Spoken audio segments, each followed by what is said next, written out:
Este es un mensaje del pastor John MacArthur, traducido y predicado en español para el mundo de habla hispana. En esta noche regresamos a nuestro estudio del libro de Apocalipsis. Una vez más, capítulo 6, viendo los versículos 12 al 17. Permítame leerle este texto de las Escrituras, Apocalipsis 6, comenzando en el versículo 12. Miré cuando abrió el sexto sello, y aquí hubo un gran terremoto, y el sol se puso negro como tela de silicio, y la luna se volvió toda como sangre, y las estrellas del cielo cayeron sobre la tierra, como la higuera deja caer sus higos cuando es sacudida por un fuerte viento. Y el cielo se desvaneció como un pergamino que se enrolla, y todo monte y toda isla se removió de su lugar. Y los reyes de la tierra, y los grandes, los ricos, los capitanes, los poderosos, y todo siervo y todo libre, se escondieron en las cuevas y entre las peñas de los montes, y decían a los montes y a las peñas, caed sobre nosotros, y escondednos del rostro de aquel que está sentado sobre el trono, y de la ira del Cordero, porque el gran día de su ira ha llegado, y ¿quién podrá sostenerse en pie? En la actualidad el hombre está disfrutando de su día, pero pronto será el día del Señor. El día del Señor. Uno de los temas centrales proféticos en las Escrituras es la venida del gran día de la ira de Dios, también conocido como el día del Señor. Es un día inevitable, aterrador en el futuro del mundo. Estamos leyendo de él exactamente aquí en esta sección en particular de Apocalipsis. Y para que nosotros comprendamos a plenitud el sexto sello, necesitamos expandir nuestro entendimiento un poco y descubrir lo que la Biblia enseña acerca de este acontecimiento tan importante llamado el Día del Señor. Va más allá de lo que se dice aquí. Cubre textos del Antiguo Testamento, Nuevo Testamento, y no quiero excederme en explicar el punto, pero creo que es esencial que usted tenga un contexto más grande en el cual puede usted encajar esta descripción del sexto sello. Y como dije en la última ocasión, el sexto sello realmente inicia el día del Señor. Ya han habido juicios que podrían ser llamados la ira de Dios, pero este es el gran día de la ira. Este es el día culminante del Señor, hacia el cual todas esas cosas que han sucedido a manera de juicio previamente a este han sido precursores, han sido advertencias preliminares precursoras. Ahora, un texto excelente que debemos ver si vamos a entender este acontecimiento llamado el Día del Señor es Primera de Tesalonicenses capítulo 5. Y algunos de ustedes recordarán cuando estudiamos esto hace ya muchos meses atrás, pero permítame llevarlo de regreso ahí. Primera de Tesalonicenses capítulo 5. Y simplemente vea los primeros 3 versículos como punto inicial para entender la enseñanza de las Escrituras acerca del día del Señor. El versículo 1 dice, pero acerca de los tiempos y de las ocasiones, no tenéis necesidad, hermanos, de que yo os escriba. Ahora, esa frase, tiempos y ocasiones, en el versículo 1, es un término técnico para el periodo de tiempo en torno al regreso del Señor. La palabra tiempos es cronos, tiene que ver con el tiempo en sí. El tiempo ocasiones es kairos y tiene que ver con los acontecimientos que se llevan a cabo en ese entonces o esos tiempos. Entonces él está diciendo, en referencia a los varios tiempos, a los tiempos varios y a los acontecimientos que giran en torno a la venida de Cristo, no necesitan que algo se les escriba. Algo que viene inmediatamente a la mente es que habrán diferentes tiempos y diferentes acontecimientos que constituirán el tiempo del regreso de Cristo. Francamente, los tesalonicenses querían saber todos los detalles. ¿Cuánto tiempo falta para el día del Señor? ¿Cuándo se llevará a cabo el rapto de la iglesia? ¿Cuándo es que será establecido el reino? Querían todos los detalles. Danos el tiempo, danos los acontecimientos, danos la secuencia. Y la respuesta de Pablo es que la preparación espiritual no involucra fijar fechas, no involucra relojes y estar viendo el calendario, no involucra estar buscando señales como tales. Él dice, francamente, no necesitan que nada se les escriba. En otras palabras, no necesitan saber más de lo que ustedes ya saben. No es para su beneficio que más detalles no están disponibles. Jesús había dado muchos en respuesta a la pregunta de los discípulos en Mateo capítulo 24. Ustedes recordarán que los discípulos le dijeron a Jesús, lo cual realmente detonó este sermón que llamamos el discurso del Monte de los Olivos. Ellos dijeron, dinos, ¿cuándo serán estas cosas y cuál será la señal de tu venida y del fin del siglo? Danos la cronología, el reloj, el calendario, describe los acontecimientos. Realmente querían conocer lo mismo, saber lo mismo que los tesalonicenses querían saber, y recordarán que Jesús procedió a darles ciertas señales, ciertas cosas que podían buscar, podían esperar, pero nunca les dio un tiempo específico para que supieran cuándo sucedería. Y de nuevo en el libro de los Hechos, en el capítulo 1, encontramos las conocidas palabras de Jesús: no os corresponde el conocer los tiempos ni las sazones que el Padre ha determinado en su propia potestad o autoridad. No necesitan conocer todos los acontecimientos. No necesitan conocer el tiempo exacto. Saben lo que necesitan saber. Y para entender lo que realmente está diciendo, debemos entender esto. Dios ha escogido no descubrir el tiempo del regreso de Cristo.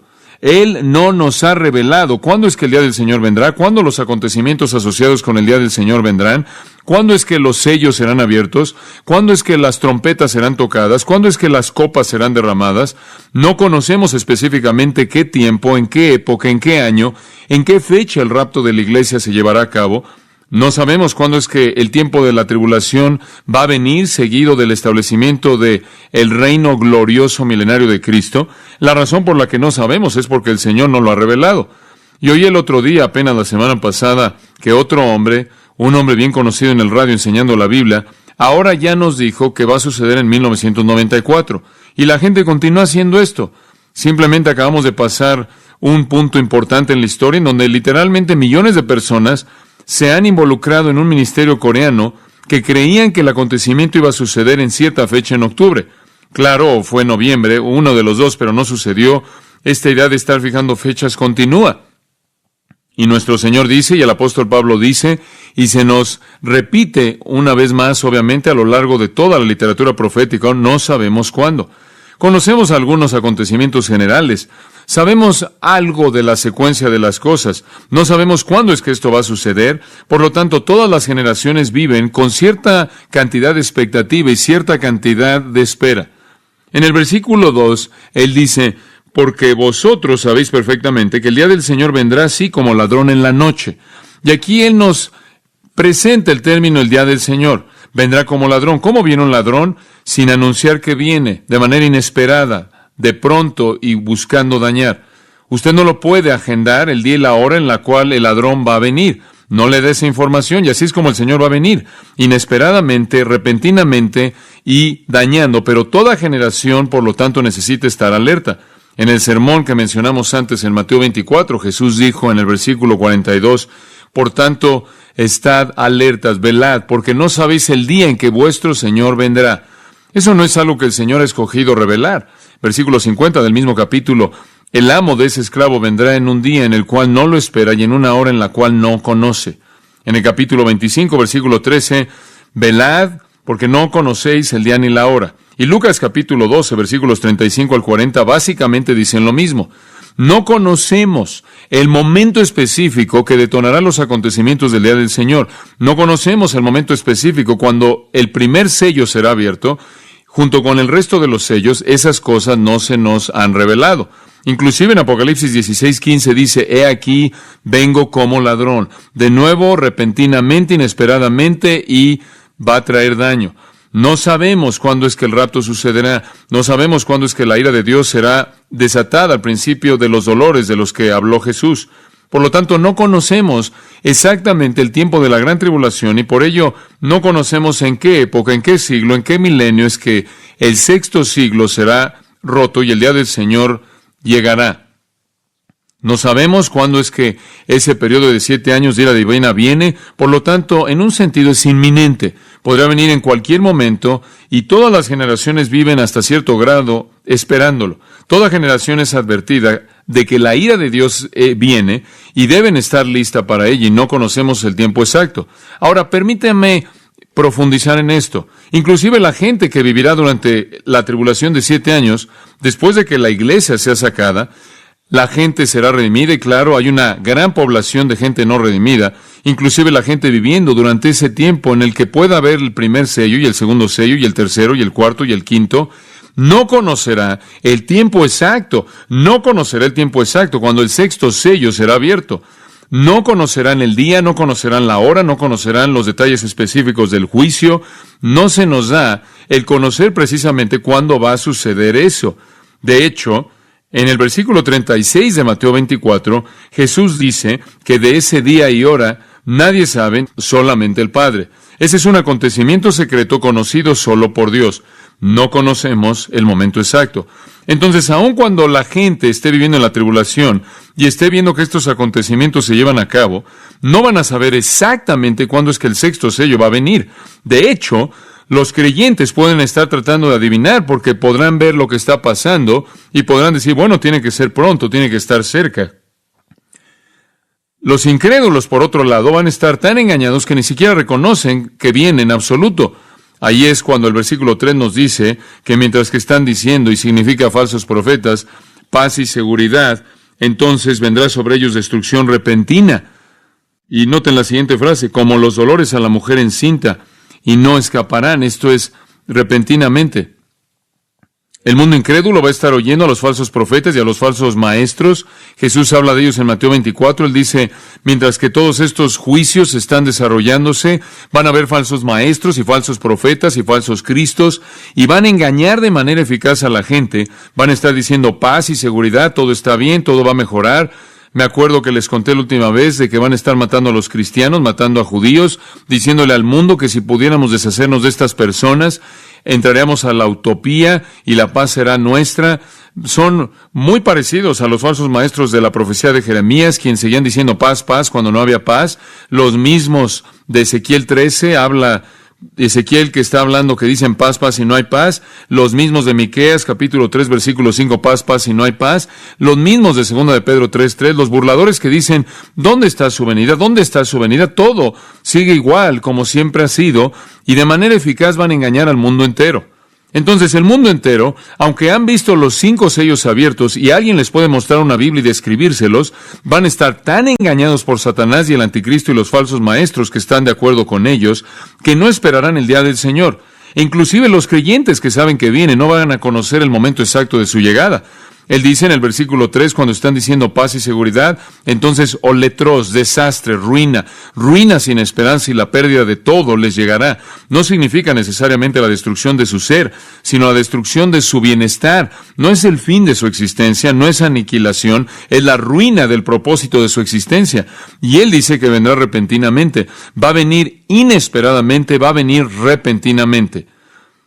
Un versículo que debe mantener en mente es Mateo 24, 27, porque así como el relámpago viene del este y viene al oeste, así será la señal del Hijo del Hombre. Cuando el momento viene para inaugurar este gran día del Señor y la furia de la ira de Dios y la ira del Cordero, vendrá repentinamente, va a ser un shock, inclusive para los creyentes que ahora conocerán su momento, y después viene el juicio. Ahora, esto que viene es lo que la Biblia llama el día del Señor. Es mencionado 19 veces en el Antiguo Testamento y específicamente 4 veces en el Nuevo Testamento. Simplemente una consideración breve y rápida del mismo. Escuche lo que los profetas del Antiguo Testamento dijeron acerca del día del Señor. Isaías 2:12. Porque el día de Jehová de los ejércitos vendrá sobre todo orgulloso, todo arrogante, todo exaltado y será humillado. Llorad porque el día del Señor ha llegado. Isaías 13:6, en el versículo 9. He aquí el día del Señor viene, y aquí está una definición del mismo, cruel, tanto con ira y enojo ardiente para dejar que la tierra sea desierta. El profeta Jeremías, capítulo 46, versículo 10, dijo, este es el día del Señor, Dios de los ejércitos, un día de venganza, para que pueda vengarse a sí mismo de sus adversarios. El profeta Joel escribió en el capítulo 1, versículo 15, porque el día de Jehová ha llegado, vendrá como destrucción del Todopoderoso. En el capítulo 2, versículo 11, él dijo, porque el día de Jehová o del Señor es grande y muy terrible. En el mismo capítulo, versículo 31, él dijo, el sol se oscurecerá, la luna se convertirá en sangre antes de la venida del gran y terrible día del Señor. El profeta Amós escribió en el versículo 18 del capítulo 5, ay de vosotros que desean el día del Señor, porque qué bien es el día del Señor para ustedes. ¿No es el día del Señor oscuridad y no luz? Malaquías 4:5, enviaré a Elías el profeta antes de la venida del gran y terrible día del Señor. En Sofonías 1:14 dice, el gran día del Señor se acerca y se apresura. El ruido del día del Señor es amargo, será ruidoso. El día es un día de ira, un día de aflicción, un día de devastación, de desolación, un día de oscuridad, un día de nubes y de densas tinieblas. 6 veces se refiere al día de condenación. 4 veces es llamado el día de la venganza. Siempre se identifica como un tiempo en el que Dios desata su furia final. Y siempre hay un sentido en el que está cercano en toda generación. Ezequiel 30, versículo 13, el día está cercano, el día del Señor está cercano. Joel 2:1, el día del Señor viene, se acerca. Joel 3:14, el día del Señor está cercano. O Abdías 15, el día del Señor viene sobre todas las naciones y está cercano. Sofonías 1:7, el día del Señor está cercano. Capítulo 14, versículo 1 de Zacarías, el día del Señor viene. Toda generación ha vivido con la realidad de que podría venir en cualquier momento. Y entonces, los profetas han advertido, y los escritores del Nuevo Testamento han advertido que el día del Señor viene. Es un día de furia, es un día de juicio, es un día de ira. Ahora, con todo eso en mente, al regresar a Apocalipsis capítulo 6 y lee la declaración del versículo 17, porque el gran día de su ira ha llegado, es únicamente razonable suponer que esto está describiendo el día del Señor. El 6º sello, entonces, abre el día del Señor, la furia final de la ira de Dios. Aunque todo lo que ha sucedido previo a esto es la ira de Dios, este es el día final de la ira de Dios. Y por cierto, en el Antiguo Testamento hubieron algunos días históricos del Señor. Esto es cuando Dios intervino en venganza poderosa, y ellos también eran indicadores preliminares de advertencias conforme Dios dio ciertos juicios que llegaron a su furia final. Entonces, su precedencia histórica para el mismo patrón aquí, cuando tiene una serie de juicios llevando hasta la furia final llamada el Día del Señor. Este Día del Señor, quiero añadir como comentario al margen, comienza hacia el final del tiempo de 7 años de la tribulación, y realmente viene en 2 olas. La primera parte viene al final de los 7 años de la tribulación, y la segunda parte viene al final de el reino milenario de 1000 años. Entonces vienen 2 fases con 1000 años en medio. En la segunda epístola de Pedro creo que es totalmente claro, porque en el versículo 10 del capítulo 3, Pedro dice, el día del Señor vendrá como ladrón. Misma terminología, él dice, cuando el día del Señor venga, los cielos pasarán con estruendo, los elementos serán destruidos con calor ardiente, la tierra y sus obras serán quemadas. Y después dice en el versículo 13, finalmente vendrán nuevos cielos y nueva tierra. Entonces el día del Señor se estira desde el final del periodo de 7 años cuando comienza hasta la venida de los nuevos cielos y la nueva tierra, lo cual viene después del milenio de 1000 años. Entonces lo que estoy diciendo, sigue aquí la idea, es que el día del Señor viene en 2 fases. Una al final de los 7 años y después una fase final al final del milenio. Conforme Él consuma lo que está existiendo entonces, conforme la tierra milenaria y los cielos terminan, e inaugura el nuevo cielo y la nueva tierra, el cual es el estado eterno. Dice usted, bueno, ¿cómo es posible que es un gran día si está separado por 1000 años? Y Pedro le da la respuesta de una manera muy muy clara en ese mismo texto, cuando dice, en el versículo 8, palabras conocidas para nosotros, usted las conoce bien, y no ignoréis esto, amados, que con el Señor un día es como 1000 años y 1000 años como un día. Cuando el día del Señor venga, el hecho de que hay un intervalo de 1000 años en medio no es difícil para que Dios lo maneje. Él está por encima y está más allá del tiempo, y con él un día es como 1000 años y 1000 años como un día. Entonces, ese es el contexto amplio bíblicamente en el cual usted tiene que ver el sexto sello. Ahora regresemos al sexto sello en nuestro estudio. La fuerza aquí, si podemos identificar una fuerza, dijimos que el primer sello, la fuerza fue paz. El segundo sello, la fuerza fue guerra. El tercero fue hambre y el cuarto fue pestilencia y el quinto básicamente fue venganza. Si identificamos una fuerza aquí, la fuerza es temor. Lo que realmente se ve aquí es temor, como un temor que el mundo jamás ha conocido. Va a llevar a la reunión de oración más grande que el mundo jamás ha conocido, nada más que no le están hablando a Dios. Están orándole a los montes y a las rocas, como dice el versículo 16, y pidiéndole que los aplasten. En Lucas 21:26, les recuerdo, dice que algunos se van a desmayar de temor. La palabra desmayar o desfallecer significa morir. La gente literalmente va a morir de miedo. El temor es la esencia del sexto sello. El mundo temerá y sabrán ahora que lo que han estado experimentando ha sido la obra de Dios y todas las advertencias que tuvieron por parte de los creyentes que estaban abriendo la Biblia y mostrándoles la verdad. Todas las advertencias que trataron de callar, inclusive el evangelio predicado por el ángel evangelista, el ángel eterno, los 144,000 judíos convertidos, 12,000 de cada tribu, los 2 testigos, todos los mensajes que han oído de todo el mundo dándoles la verdad, de pronto van a tener significado y sabrán que lo que ha sido dicho, de hecho, fue la verdad. Dios les estaba enviando señales de advertencia acerca del día venidero del Señor. Y entonces, al llegar al sexto sello, el Cordero toma el título de propiedad de la tierra y lo vuelve a desenrollar una vez más. Rompe el sexto sello, el cual es el título de propiedad que describe que Él está adueñándose de lo que legítimamente es suyo, como el heredero de Dios de todo el universo, el cual está en las manos del usurpador Satanás y sus demonios y hombres, y Él lo vuelve a desenrollar una vez más. Y el sexto sello trae el día del Señor. El mundo se rehusó a creer las advertencias de los cristianos. El mundo ha tratado, bajo el liderazgo del anticristo, de destruir a los cristianos, matarlos a todos, martirizarlos, matar a los judíos, como también aplastar al pueblo de Dios. Han sido engañados por el anticristo para creer que lo que está sucediendo es causado por cristianos y judíos, y si pueden masacrarlos a todos y quitarlos a todos, pueden entrar a la utopía. Y ahora de pronto saben que no es verdad, porque debido a lo que comienza a suceder en el sexto sello. De pronto, como Jesús dijo, como el relámpago, 6 cosas suceden. Lo vimos la última vez. Se las recuerdo rápidamente.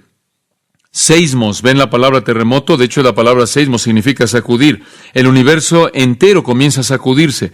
Después él dice, el sol se volvió negro como silicio hecho de pelo, debido a que al rompimiento del planeta Tierra y el rompimiento de otros cuerpos en el espacio, la destrucción, la Tierra que está explotando envía fuego y también envía humo a la atmósfera, lo cual oscurece el sol. Podría ser que el sol mismo comienza a producir humo, conforme de alguna manera comienza a desintegrarse. La luna se convierte como sangre, conforme es oscurecida en un eclipse en oscuridad y quizás por las orillas o a las orillas rojas del fuego, una acción volcánica de la tierra.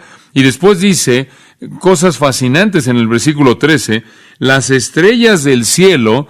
¿Se acuerda que esa es la palabra asteraes? Puede significar cualquier cuerpo en el cielo. No solo estrellas como las conocemos cayeron a la tierra. Obviamente no puede significar nada más una estrella, porque si una estrella le pegara a la tierra, son tan grandes, en su mayor parte miles de veces, si no es que millones de veces más grandes que nuestro propio Sol, nos consumiría inclusive antes de que aterrizara aquí. Entonces es apropiado suponer que esto tiene en mente asteroides, meteoritos, fueran cuales fueran otros objetos que están volando ahí por el espacio, que comienzan a golpear la Tierra. Y también es posible que inclusive las estrellas comienzan a caerse del cielo hacia la Tierra, pero todas estas cosas están cayendo del cielo como una higuera que se le están cayendo los higos cuando es sacudida por un gran viento. El cielo comienza a caerse, la Tierra es bombardeada por cuerpos celestes en los cielos que se están desintegrando. Después, en el versículo 14, el cielo se estaba abriendo. Este es el quinto componente, como un pergamino. Si usted toma un pergamino y le estira hasta su límite, se estiraría y se parte a la mitad y termina enrollado de 2 lados. El cielo, como lo conocemos, desaparece. Después todo monte e isla sale de sus lugares. La tierra comienza a temblar y todas las capas de la corteza de la Tierra comienzan a moverse. Ahora, esto es lo que es descrito como el sexto sello. Esto es, creo yo, lo que Jesús quiso decir cuando dijo en Lucas 21:11, habrá terrores y señales en el cielo estable, el cielo a partir del cual podemos navegar, el cielo que siempre ha sido el mismo, que es absolutamente predecible. Cientos de miles de años a lo largo del futuro, los hombres le pueden decir lo que va a suceder en órbita, cuándo va a estar ahí, porque es tan predecible que instantáneamente se va a volver impredecible. Y el mundo ahora sabe quién lo está haciendo, porque en el versículo 16 reconocen la ira del Cordero y la presencia del que se sienta en el trono, quien es Dios. Cuando usted predica un mensaje así, supone que la gente va a decir, eso es ridículo, es absolutamente ridículo. Los burladores siempre han dicho, todo continúa siendo como ha sido desde el principio, nunca nada cambia, el cielo siempre es igual, los planetas siempre se mueven en la misma órbita, todo está bien. Bueno, si usted ha estado pensando eso, en la última publicación de la revista Newsweek, podría sacudirlo un poco. Newsweek, 23 de noviembre de 1992, tiene una historia titular. El artículo dice, ahí en la portada, el día de la condenación de la ciencia, nuevas teorías acerca de los cometas asteroides y cómo el mundo puede terminar. Ese es el título. Y la cubierta presenta un retrato de la Tierra, y hacia la Tierra encontramos una bola de fuego, así como lo acabamos de describir. El artículo es absolutamente asombroso. Y ahí en el encabezado, en el índice, dice esto: la ciencia de condenación, cómo terminará el mundo. El 23 de marzo de 1989, un asteroide de media milla se acercó a la Tierra a 700,000 millas de distancia. Nadie lo vio venir. Si hubiera llegado meramente 6 horas después, podría haber aplastado la civilización.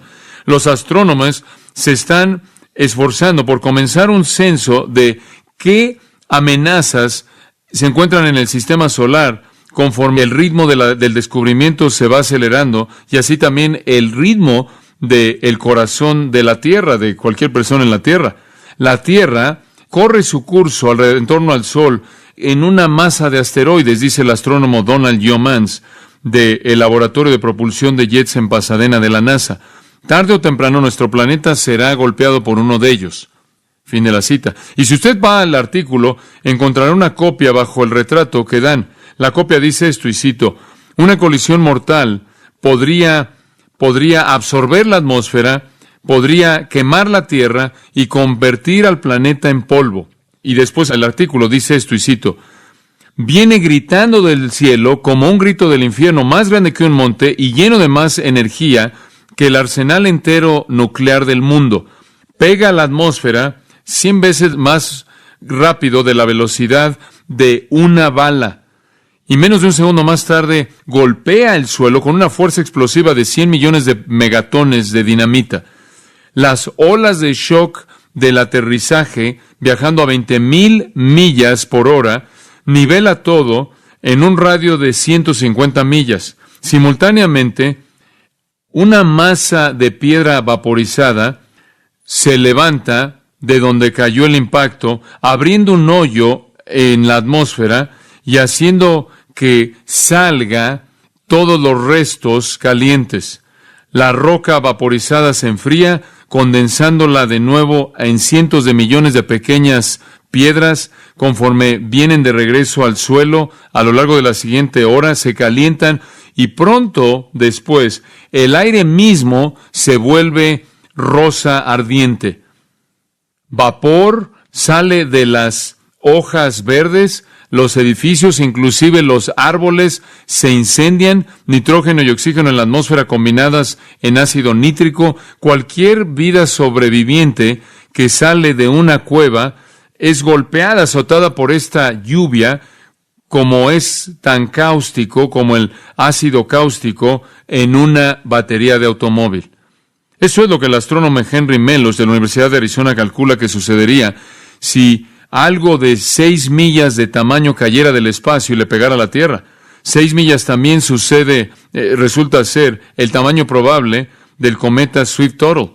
Swift-Tuttle es la bola de polvo congelada que un astrónomo el mes pasado declaró que tiene una en 10,000 posibilidades de golpear la Tierra el 14 de agosto de 2126. Un estimado de 20 toneladas de partículas, la mayoría no más grandes que granos de arena, cayendo a la Tierra diariamente. Claro que algunas veces los misiles son más grandes que los granos de arena, pero miles de meteoritos tan grandes como un carbón caen diariamente, normalmente sin causar daño. Uno penetró un garage en Illinois, otro causó de un auto que fuera pérdida total en un suburbio de la ciudad de Nueva York el mes pasado. Irónicamente, las pérdidas son más preocupantes que lo que azotan. El 23 de marzo de 1989, un asteroide de media milla se acercó a la Tierra a 700,000 millas de distancia. Nadie lo vio venir. Si hubiera llegado unas meras 6 horas más tarde, habría terminado con la civilización. Ahí se acabaron los cielos amigables. Fin de la cita. Y en otra parte del artículo dice lo siguiente, y cito: algunos que están contando los asteroides que están en órbita lo suficientemente cerca de la Tierra presentan una amenaza. A fines de los 1980 se estaban encontrando 15 asteroides por año de un tamaño que podrían eliminar a la sociedad humana. Ahora llegaron a ser 35 al año y llegando a 100 al año en 1994. Simplemente en 4 noches de verano en 1990, un científico encontró 3. Un asteroide que cruza directamente por la órbita de la Tierra es de 20 millas de ancho, lo suficientemente grande como para causar daño inconcebible, incalculable. Hay media docena que son más grandes de 5 millas. Fin de la cita. El artículo continúa describiendo ese tipo de cosas que están flotando allá afuera. Algunos son del tamaño de un camión. Esto es más pequeño que de 30 pies de ancho y llevan 50,000 toneladas de dinamita. Un asteroide así o cometa podrá producir una bola de fuego meteórica en una explosión de luz y calor, pero normalmente está demasiado alto en la atmósfera como para causar daño significativo. Después hay algunos del tamaño de un edificio y un diámetro entre 30 a 300 pies. Llegan a nuestro espacio y explotan a 5 millas arriba con una fuerza de 12 megatones. Aniquilan a venados a 30 millas de distancia, prenden la ropa de un hombre a 60 millas de distancia y lo que hacen es que nivelan a más de 700 millas cuadradas de un bosque siberiano. Dice usted, ¿cómo sabe eso? Porque uno lo hizo en 1908. Y continúa el artículo. Un asteroide más fuerte, uno hecho de níquel y de hierro en lugar de que fuera de piedra, llegó al suelo sin explotar. Si uno del tamaño de la roca Tunguska llegara a la parte rural de Estados Unidos de Norteamérica, calcula John Pike, director de la política espacial de la Federación Norteamericana de Científicos, podría matar a 70,000 personas, causar 4 billones de daños de propiedades. También podría aplastar edificios a 12 millas de distancia, de acuerdo con el panel de la NASA. Si llegara a un área urbana, habría más de 300,000 muertes. Si llegara a una zona sísmica, podría detonar terremotos que llegarían hasta 7.5 en la escala de Richter. Fin de la cita. Esos no son malos, no son malos. El siguiente es del tamaño de una montaña, Si un asteroide de 600 pies a lo largo cayera a la mitad del Océano Atlántico, calcula el astrofísico Jack Hills de Los Álamos, del Laboratorio Nacional de Los Álamos, produciría una ola masiva de 600 pies de alto, tanto en la costa europea como norteamericana. Los asteroides grandes de media milla de ancho, con toda certeza llegarían a la Tierra, llegarían a causar la catástrofe más grande si golpearan la Tierra, y llegaría a ser la catástrofe más grande en la historia humana.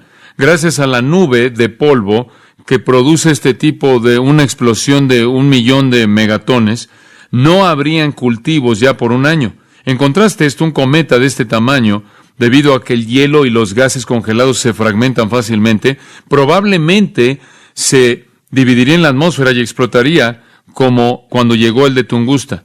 Y después están los del tamaño de una ciudad, dicen ellos, asteroides o cometas más grandes que tienen un tamaño de más de 3 millas de ancho, como el Swift-Tuttle. Si uno llegara al Golfo de México, si cayera en el Golfo de México, crearía una ola de 3 millas de alto. A 900 millas de distancia, la cantidad de agua, la pared de agua, todavía sería de 1,500 pies de alto. Un asteroide aterrizando así en el Golfo de México inundaría Kansas City. El impacto sería que continentes enteros ardieran en llamas, bloquearía la luz solar y haría de la agricultura imposible. Los humanos terminarían siguiendo el camino de los trilobites. Y después el artículo dice, como si esto no fuera lo suficientemente malo, procedió a decir, y cito, nuestra Vía Láctea y su vecino más cercano, la galaxia Andrómeda, se están acercando el uno al otro a unos 125 kilómetros por segundo. O van avanzando más bien la una hacia la otra a unos 125 kilómetros por segundo. A ese paso van a cerrar la distancia de 2 millones de años luz que los separa y van a chocar en de 5 billones a 10 billones de años. Fin de la cita. Me encanta cuando dicen eso. La razón por la que dicen eso es porque siempre suponen que esas cosas han seguido y siguen avanzando a la misma velocidad. Continúa el artículo. Debido a que Andrómeda es de 2 a 3 veces más grande que la Vía Láctea, la colisión sería análogo a algo así como una compañía grande apoderándose de una pequeña, dice el astrónomo Lars Hörnquist de la Universidad de California. Nuestra galaxia será consumida y destruida, aun si la Tierra pudiera sobrevivir de alguna manera. Dado todo el espacio vacío en la galaxia, la colisión enviaría más cometas, asteroides y otros restos golpeando nuestro sistema solar. Fin de la cita. En otras palabras, ellos ahora saben que hay un curso de colisión a lo largo del espacio, a un nivel pequeño del tamaño de una pequeña roca, hasta galaxias enteras que chocan. Y lo único que Dios tiene que hacer es decir la palabra y sucede.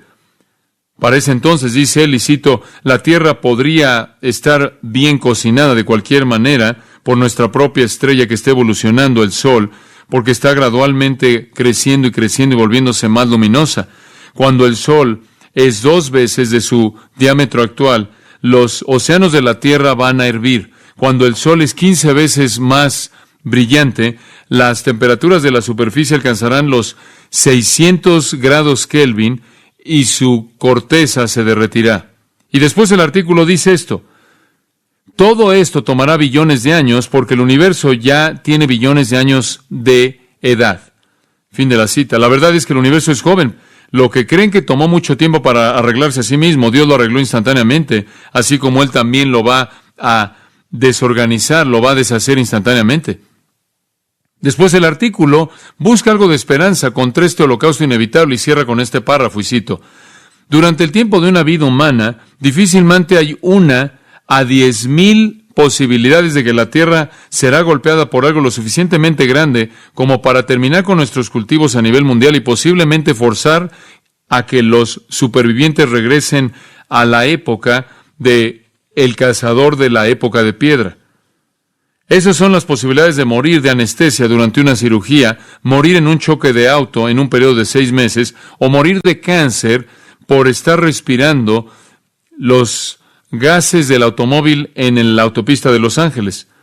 Los asteroides asesinos y los cometas están ahí y algún día estarán en un curso de colisión con la Tierra. De todas las especies que jamás se arrastraron sobre la Tierra, caminaron, volaron o estuvieron nadando en la Tierra, y se estima que 2/3 partes se extinguirán debido a un impacto del espacio en el pasado. Y se estima más bien que 2/3 partes se extinguieron debido a un impacto del espacio en el pasado. La humanidad todavía quizás puede enfrentar ese destino también, pero somos la única especie que puede llegar a contemplarlo y quizás hacer algo para prevenirlo. Fin de la cita. ¿No es eso asombroso? Saben que este es un universo amenazador. No lo pueden prevenir, va a venir. Si leen el libro de Apocalipsis pueden saber que va a venir. Lo único que no pueden saber es cuándo va a venir, pero va a venir. Y cuando venga, y la Tierra comienza a ser golpeada por asteroides y los meteoritos y cometas y cualquier otro tipo de fragmentos de estrellas y soles vengan golpeando nuestro espacio, y cuando las galaxias chocando hagan lo que Dios quiere que hagan en el momento de su ira, el mundo va a saber que es Dios. Entonces hay razón por la que hay que temer.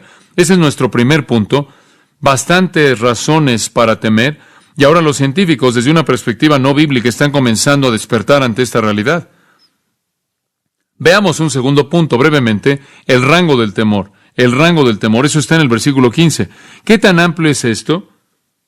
Y los reyes de la tierra y los grandes, los ricos y los capitanes, los poderosos, y todo siervo y todo libre.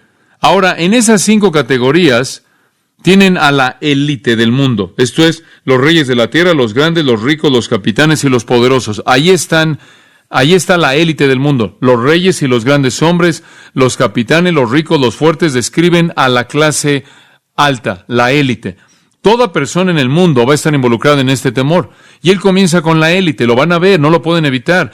Va a venir, va a ser visible, va a dejar su impacto tremendo, aun como lo que pasó en Chernobyl dejó su impacto en el mundo de una manera pequeña, o como la explosión del volcán en Alaska, o cualquiera de otras cosas así lo hicieron.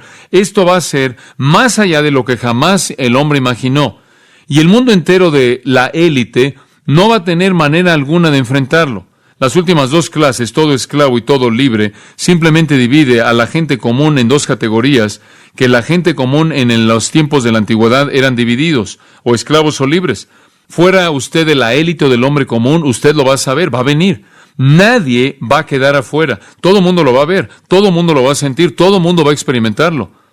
Isaías escribe en el capítulo 2, entren en la roca y escóndase en el polvo del terror del Señor y del esplendor de su majestad. La mirada orgullosa del hombre será abatida, el orgullo del hombre será humillado, y solo el Señor será exaltado en ese día. En el versículo 19 él dice, los hombres entrarán en las cuevas de las rocas y en los agujeros del suelo, ante el terror del Señor y ante el esplendor de su majestad, cuando Él se levante para hacer de la tierra temblar. En ese día los hombres desecharán a los topos y a los murciélagos, sus ídolos de plata y sus ídolos de oro, los cuales hicieron para sí mismos para adorarlos, para irse a las cavernas de las rocas y meterse a las hendiduras de las peñas, ante el terror del Señor y el esplendor de su majestad, cuando Él se levante para hacer que la tierra tiemble.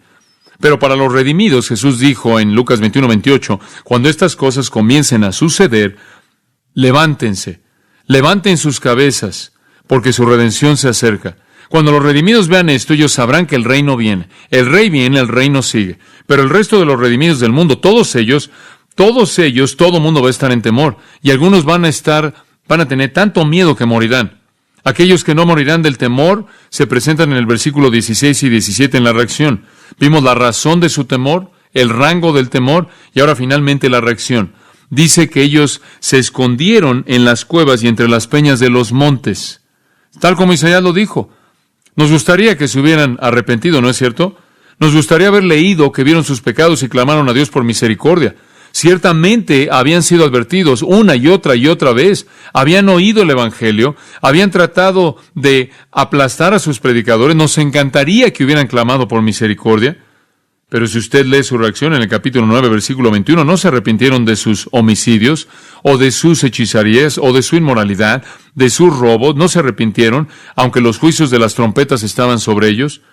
Y en el capítulo 16, en línea con los juicios de las copas, versículo 11, blasfemaron al Dios del cielo por sus dolores y por sus llagas, y no se arrepintieron de sus obras.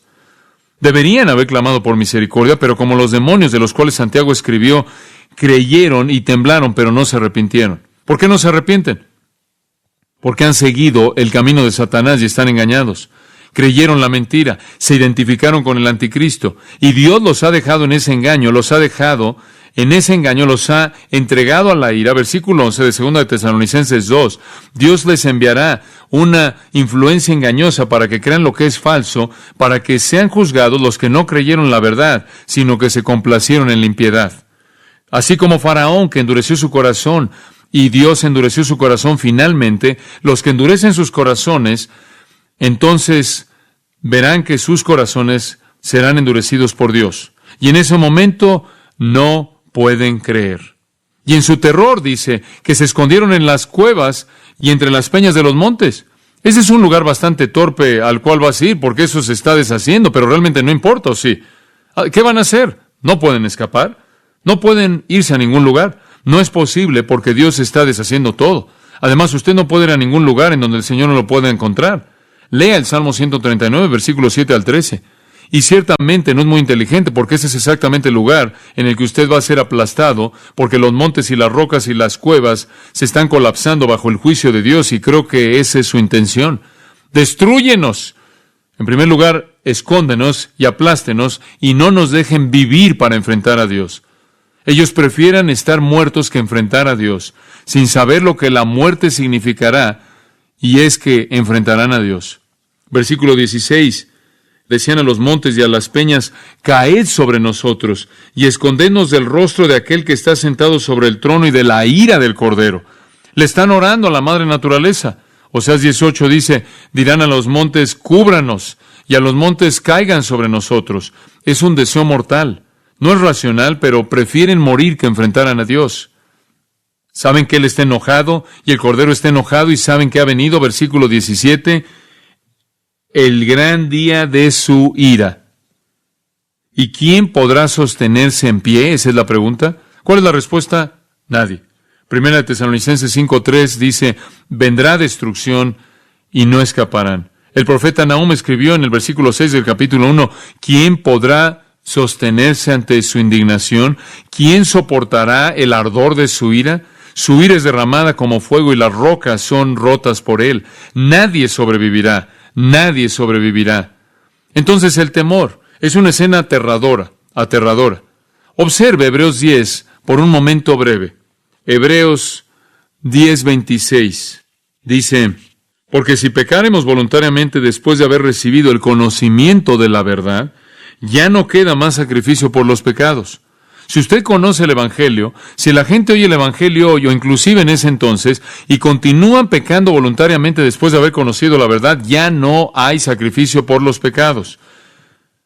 Lo que queda es, versículo 27, una horrenda expectación de juicio y de hervor de fuego que ha de devorar a los adversarios. Si usted rechaza el Evangelio, esto es lo que usted debe esperar.